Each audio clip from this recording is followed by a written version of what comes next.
Hello everyone and welcome back. I am Duke Silver. Today we are just going to be going over the patch notes for patch 74.13, which came out 2 days ago as the time of this upload. Yeah, I'm just going to kind of give my general thoughts and we're just going to skim over it. And yeah, let's just get right into it. Okay, so I mean the most important thing is the devs basically have said like we're going to continue working on the game. Like we still don't have any idea what the future of organized play is yet, but I mean at least the devs are still working on the game. After so long of zero communication, it's nice to at least get something. But yeah, this is going to be a big patch. There's a brand new board. Like the entire visual style of the game has changed. So yeah, this is kind of a couple screenshots of the new board here. And they've moved into more of a rectangular kind of style, so more evocative of playing cards, I think, which is cool. I dig that. It also kind of sets them up more apart from Hearthstone, or Hearthstone's Battlegrounds, which is I assume where the most of the inspiration for this game came from, anyways. I think sort of visually, like it does feel like a little bit of a step back, but that might just take an adjustment period to get used to it. Like I feel like the treasures, they look a lot like more zoomed in and maybe less detailed, which is like I'm not sure how I feel about that. They look a little bit cheaper maybe. I think with the increase in detail in the new art, and they kind of almost like I said, almost zoomed in kind of nature of the aesthetic here. It makes the cards look a little bit more busy, I think, which is a little bit awkward in some spots. I haven't gotten a chance to play with it yet. I've just kind of seen screenshots so far, but I will be getting into that in the next day or two for sure. But yeah, I mean, there's definitely a lot of things to like. I think it looks a lot more unique, and like I think the layout works a little bit better with all the health bars on the top. I like that a lot. I like how the portraits have the spell slot underneath it now. So I'm a fan of that. All right, but moving on. So another new feature is you get to see more details when hovering over names in the lobby, like when you're looking at the leaderboard. As you can see, they have Jack's Giant selected here, and you can see the major alignment of their comp, like what they have the most of, or it'll say unaligned if they have an even split of good and evil, as well as you can see what their win streak is, which is kind of nice. Because yeah, I mean you can tell by health totals generally how strong somebody has been for the most part, but I think a win streak actually is even more telling, because I mean if they haven't lost in a while, then that's a good indicator that they're very strong. Whereas if they're coming off of a loss, then they might have fallen off a little bit. All right, moving on. So yeah, that's kind of covered the more leaderboard stats. Also, there's going to be new music in the game, which is cool. But to be honest, I muted the music a long time ago. I generally have my own audio going, as anyone that's caught one of my streams, I've usually got music going at the same time.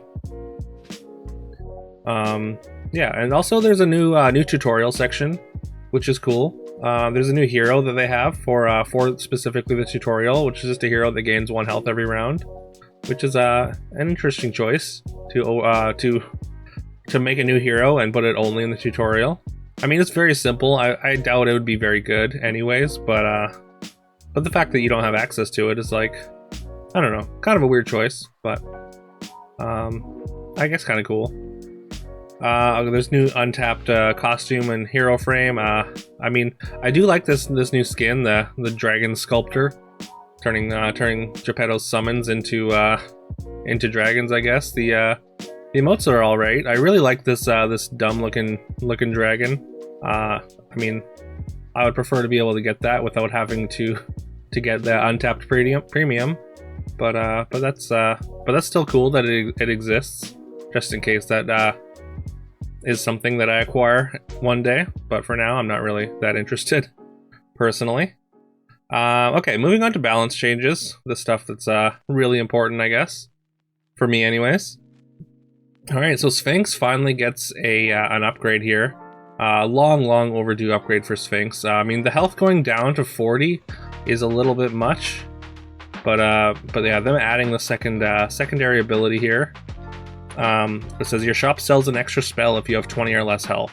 So it's almost like a Morgan Le Fay kind of thing. It's like sort of a catch-up mechanic, but like you get the secondary ability of Potion Master, which I suppose these two abilities are a little bit more powerful than Potion Master in general, but you still need Crystal Ball to make it really work.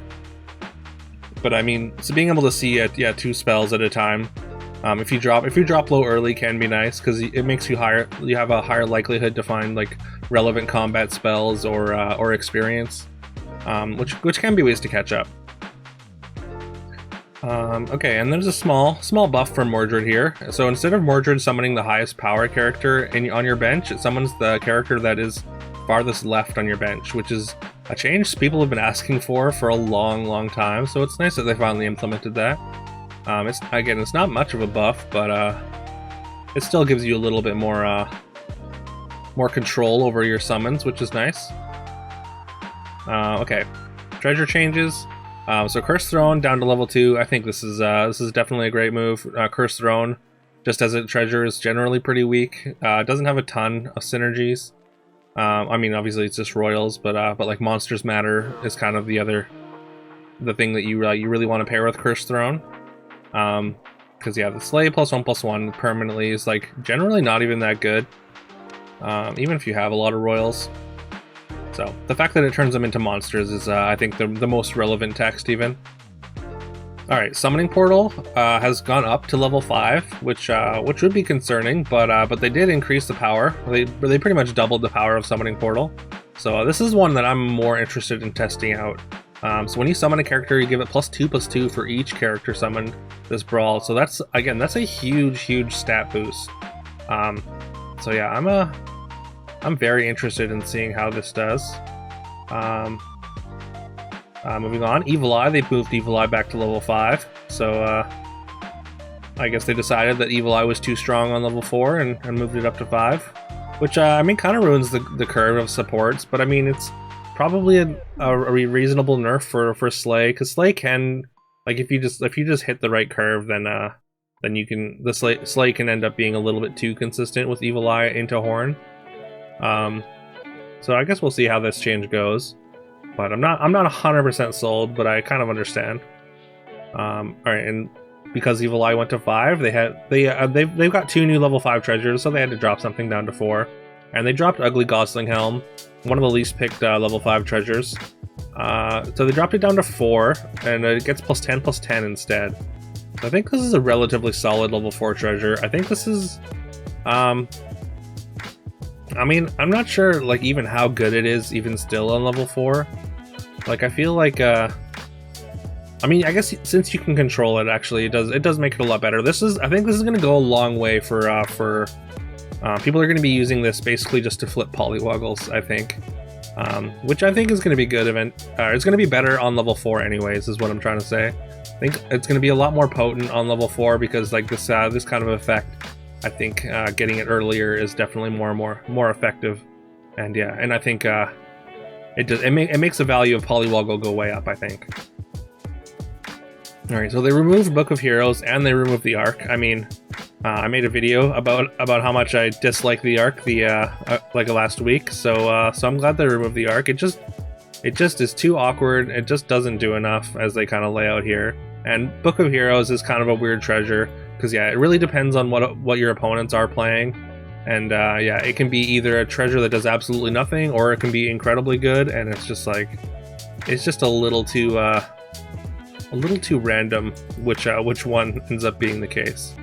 I did kind of like the effect though. There was, like, I mean, obviously there were definitely points where Book of Heroes was an interesting treasure, especially if you can just like stack some stats onto like a Court Wizard, then Book of Heroes was a lot of fun, but I definitely understand removing it here, and I don't think it's a great loss.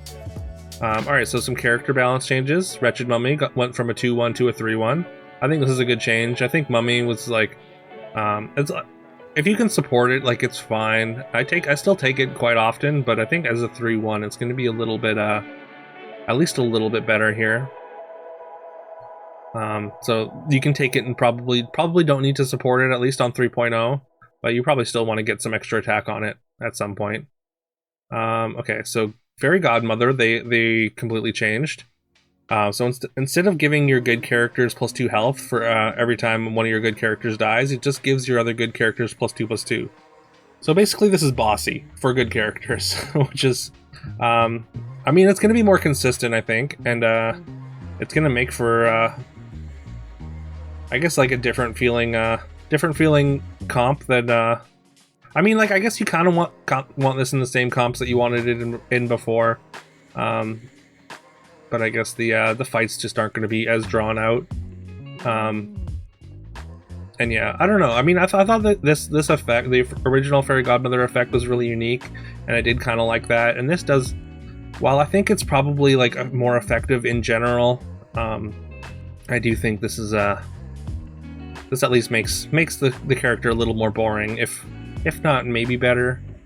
I don't know. It's tough to say because, like, I mean, this, like, the original Fairy Godmother was really bad on a board that didn't have that many good characters, whereas you can play this a little bit easier. So I'm kind of two minds on this. I think it's a fine change, but I do think it makes it a little more boring. Okay, moving on. So Chupacabra, a character that has basically not been good enough to play for like the last, I don't know how long. They keep tweaking it. They keep making it a little bit better each time, and it just never seems to make the cut.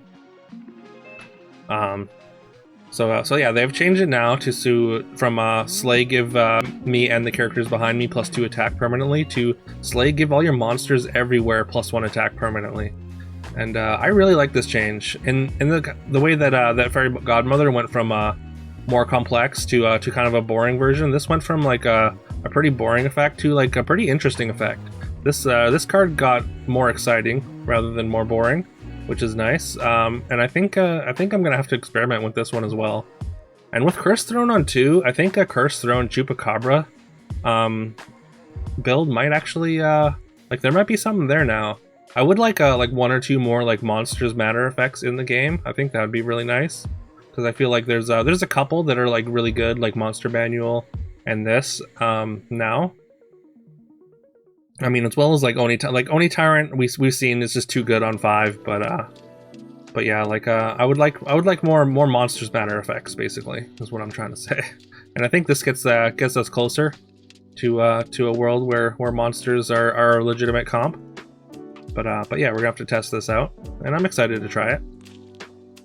Alright, so some spell changes. Ride of the Valkyries. They previously upgraded this from +2 to +3, and it's still not quite getting there, so they upgraded it to +4 attack to all your characters, which is yeah, I mean, that's a lot of attack on your board for 2 gold. I think this is a pretty big upgrade, and it's gonna be a good way to help you win a fight. I think it's a decent tempo spell. I think it was okay before. Apparently it had underperformed, but yeah, I mean, I never hated Ride of the Valkyrie, so this change might be enough to put it over the top to make it a very valuable tempo spell. And they removed Cat's Call, which I think is fine. I think that makes tokens a tribe that's already bad into an even worse spot. So I'm not sure how I feel about that, but I mean, I know Cat's Call is like it can be pretty annoying, kind of toxic in some spots, but yeah, I think the fact that it hurts tokens, I guess, is just some collateral damage, but I think it's probably worth removing overall. So yeah, I don't know. I'm not sure how I feel about this one. I guess it's okay. Like, I don't think the game needs Cat's Call, but I did think it was a pretty unique effect. But yeah, so those are all the balance changes, and now there's just a ton of new art. Let's just kind of go through a couple of these. So the new angry art is definitely interesting. It looks a lot different than the last one. I'm not sure what's happening in this picture. Looks like Angry is just mad at these animals for existing. Maybe they're all taking little pecks at him, just to be in line with the flavor of Angry. Each one just takes a little nibble out of them, and it just keeps getting angrier and angrier. Sorry. Alright, so there's Bad Billy Gruff with just like some polish on the art. New art for Baby Dragon. Very cute. Yeah, I like this. And then there's a new Blaze of Glory art. Sure. I think it's fine. Like, I'm not sure like what the what this is supposed to signify, but yeah, I'm here for it, I guess. New bossy art, very busy. A lot of dwarves in here. Which is nice, I guess. Candy Cannon, which was Candy Rain. I kind of like that. I kind of like the idea that you just shoot candy all over your characters and they get a little bit stronger. Sure. New Charon art, I like that a lot. I mean, I think the old art was all right too, but this is just more detailed, kind of in line with the rest of their art updates. Again, Chupacabra just gets a little bit more detailed, relatively similar design. A lot more going on in the artwork, which is nice. Cinderella gets just a more detailed update. I'm a big fan of this. This Court Wizard is this is a pretty big change. It's got pretty interesting. A little bit, I want to say less detailed, just like in the design. But maybe that's not accurate. But definitely, I don't know. I think I like the old Court Wizard art just a little bit more. Doubly and triply, just like just a straight up reference to the Spider-Man pointing at the other Spider-Man meme. Very good. I'm into it. They're definitely not subtle at all with the very clearly red and blue Spider-Man colors. But I'm into that. I really like this Doom Breath art. It looks very good.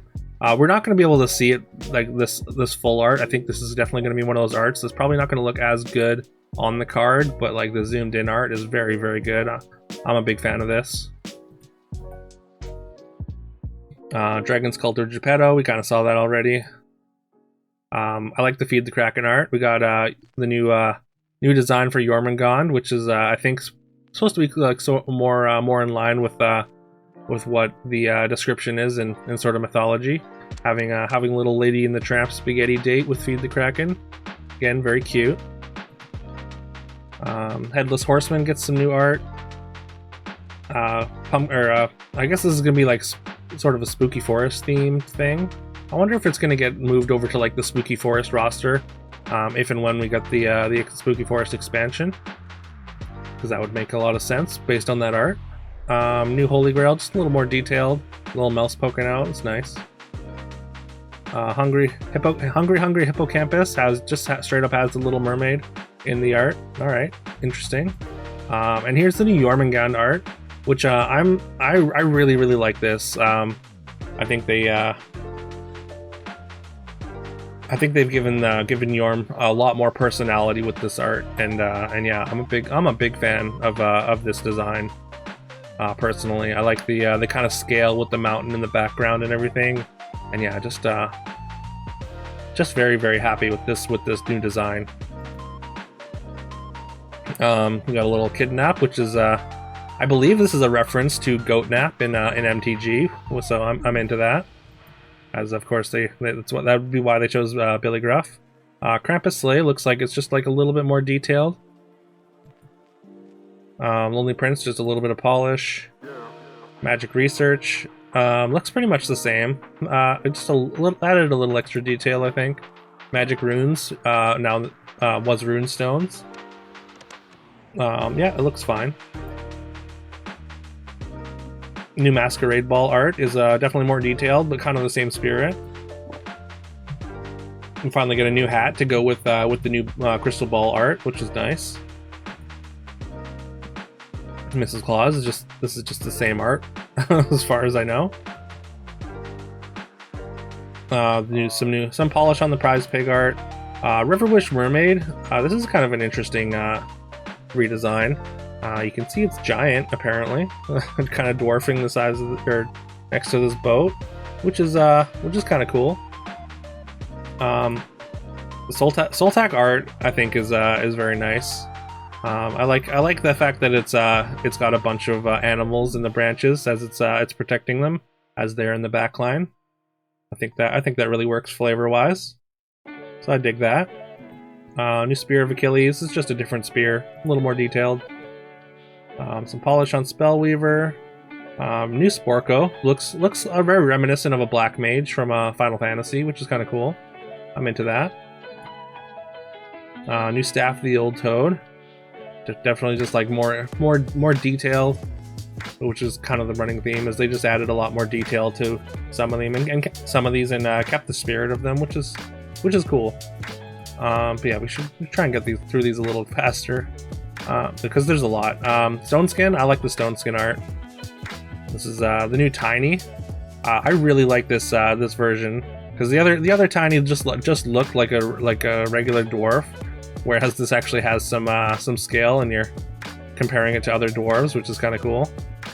I like that he's kind of holding the hammer, pickaxe, so daintily, relying as 1 toughness. Yeah, treasure map update. Very cartoony. I think it's a fine upgrade. We get kind of a zoomed out version of Trophy Hunter with a little more detail. Tweedledee and Tweedledum. Sure. This is not not what I expected when thinking of Tweedledee and Tweedledum, but I'm into it.